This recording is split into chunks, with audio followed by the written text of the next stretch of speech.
Hi, my name is Arda, and I am sophomore student at Bilkent University. This is my term project on EEE102, Introduction to Digital Circuit Design.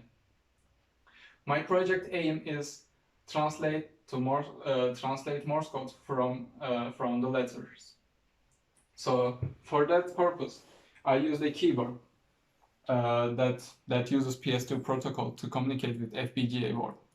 And when the key is pressed, the scan code is reading through the USB port, and the FPGA translates the scan code to Morse code. The Morse code given as output to both buzzer to make a sound output and the LEDs of basis 3 to visualize the result, so that we can see the pattern of Morse code. So this is how it works. So when you press a key, buzzer gives the Morse code as a sound output, and we can see the Morse pattern on the LEDs on the FPGA. So when we want to write a SOS signal, it should be like this.